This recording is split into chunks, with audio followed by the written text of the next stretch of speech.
गावरान भोपळा? आता हा काही नवीन प्रकार? काय मंडळी, तुम्हाला पण हाच प्रश्न पडलाय ना?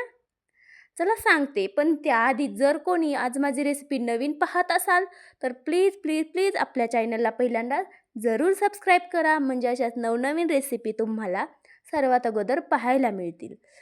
तर हाय हॅलो नमस्कार, मी क्रांती आणि क्रांतीज ब्लॉगमध्ये तुम्हा सर्वांचं मनापासून स्वागत. चला, आज आपण नवीन पारंपरिक अशी ही रेसिपी बनवणार आहोत. ती काय तर ती आहे झटपट असा गावरान भोपळा.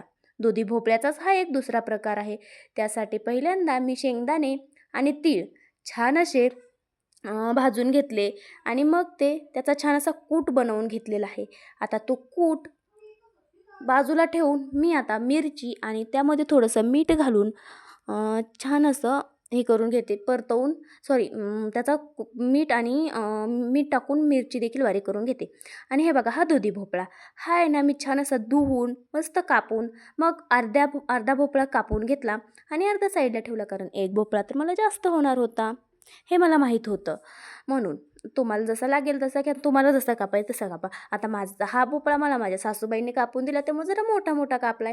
तुम्ही छोटा देखील कापू शकता, मोठा देखील कापू शकता, तुमची मर्जी. आणि आता ह्याला फोडणी द्यायची आहे. फोडणी द्यायला ना जास्त काही गरज नाही, फक्त आपल्याला टाकायचे जिरे. आणि जिरे टाकले की आपण हे लसण आणि मीठ घालून जी कूट बनवला होता, जी आपण पेस्ट बनवली होती, तर ती मिरचीची पेस्ट आपल्याला इथे घालायची आहे.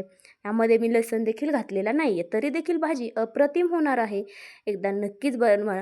काही भाज्या अशा असतात ना, की कमी साहित्यातच ते खायला अतिशय अप्रतिम लागतात. त्यातलाच हा एक प्रकार आहे असं समजा. खरंच अतिशय कमी साहित्यात होणारी झटपट अशी ही रेसिपी आहे. आता मिरची छान परतवून घेतलेली आहे, 2 मिनिटं परतली. आता त्यामध्ये ना थोडीशी मी हळद घालते. कुठलाही मसाला यामध्ये वापरलेला नाही, फक्त हळद मी इथे घातलेली आहे, ते देखील कलरपुरती हो.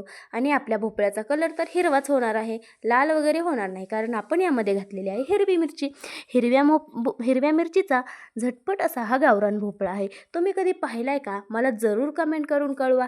आणि तुम्ही जर पाहिलं असेल, तुम्ही जर याची भाजी खाल्ली असेल, तर ती तुम्ही कशी बनवता ते देखील मला एकदा नक्की कमेंटमध्ये सांगा. आणि आता तुम्ही पाहू शकता, मस्त अशी आपली ही मिरचीचा ठेचा जो आहे, तर तो छान असा परतून झालेला आहे.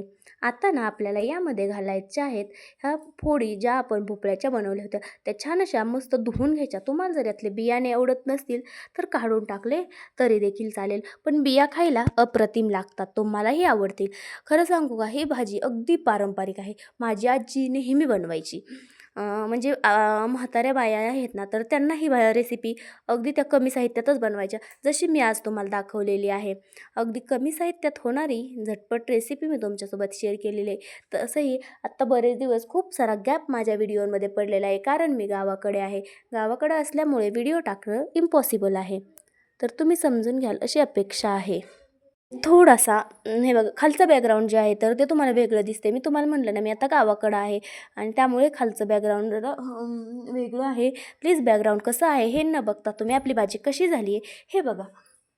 आपली भाजी अप्रतिम होणार आहे. चवीला तर इतकी इतकी म्हणजे इतकी छान होणार. बघा, तुम्ही देखील एकदा खाल्ली ना, तर नक्की परत परत ही रेसिपी बनवणार. वेळही कमी आणि खायला देखील छान. कमी वेळात चटपटीत जर काही खायचं असेल तर ही भाजी अप्रतिम आहे. आत्ता आपल्याला यामध्ये चवीनुसार मीठ घालायचं, पण मीठ घालताना हा विचार करायचा की आपण यामध्ये अगोदरही मिरची बारीक करताना मीठ घातले, त्या हिशोबाने आपल्याला यामध्ये मिरची घालायची. आता तुम्हाला प्रश्न पडला असेल, भाजी नक्की रस्सा भाजी बनवते की सुक्की? तर अजिबात नाही, यातला कोणताही प्रकार मी बनवत नाही. मी भाजी बनवते सरभरीत भाजी. आमच्याकडे या भाजीला सरभरीत भाजी असं म्हणतात. थोड्याशा पाण्यात भोपळा शिजवून घेतला की त्याला सरभरीत भाजी असं म्हणतात. जास्त रस्साही नको आणि जास्त सुक्कीही नको. आता बघा, छान असा भोपळा आहे ना, आपल्याला शिजेपर्यंत असं परतवून घ्यायचा. वाटल्यास तुम्ही यावर झाकण ठेवून 5 मिनिटं वाफ देखील काढून घेऊ शकता. मी देखील तेच केलं. 5 मिनिटं ठेवून याची छान अशी एक वाफ काढून घेतली. हे बघा, आता वाफ काढून घेतल्यानंतर छान असा भोपळा शिजला होता. मग त्यामध्ये मी माझ्या आवडीनुसार, अंदाजानुसार पाणी इथे घातलं. तुम्ही तुमच्या आवडीनुसार घाला. आणि तुम्हाला याची पातळ रेसिपी हवी असेल तर ते देखील सांगा, सुक्की पाहिजे असेल तर तसं देखील सांगा, नक्की मी तुमच्यासोबत शेअर करेल. आणि बघा, तुम्ही बघू शकता भाजीचा हा प्रकार अतिशय सोपा सुंदर आहे. आणि आता आपल्याला यामध्ये घालायचं आहे, आपण जे सुरुवातीला शेंगदाणे आणि तिळाचं जे कूट बनवला होता, तर तो कूट आपल्याला इथे यामध्ये घालून घ्यायचा आहे. आणि कूट घालून छान असं एकजीव करून घ्यायचं आहे. या पाण्यामध्ये, या भोपळ्यामध्ये आपलं हे जे कूट आहे, जे शेंगदाणे आणि तिळाचं कूट आहे ते घालायचं.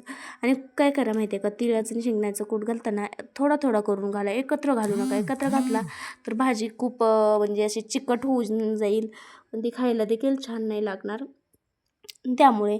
आणि तुम्ही बघा, आता कूट ठेवून देखील मी 15 मिनिटं, सॉरी 15 नाही, एकूण 15 मिनिटं लागतात भाजीला. 10 मिनिटं भाजी छान हे करून घेणार आहे, पण 7च मिनिटात माझ्या भाजीला छान अशी उकळी आलेली आहे. आता मी तरी देखील 2 मिनिटं अशीच ही भाजी ठेवून देणार आहे. तुम्ही पाहू शकतो. मी म्हणाल भाजी पांढरी कशी झाली, भाजी जास्त खळखळ उकळली आणि भाजीमध्ये आपण लाल तिखट किंवा कुठलाही मसाला वापरलेला नाही, आपण फक्त हिरवी मिरची वापरली म्हणून. चला, कमी साहित्यात झालेली ही रेसिपी तुम्हाला आवडली की नाही नक्की कमेंट करून सांगा. अशाच कोणकोणत्या रेसिपीज तुम्हाला पाहायला आवडतील ते देखील सांगा. आणि चला, बाय बाय. भेटूयात अशाच नवनवीन चमचमीत रेसिपीसोबत पुन्हा. बाय.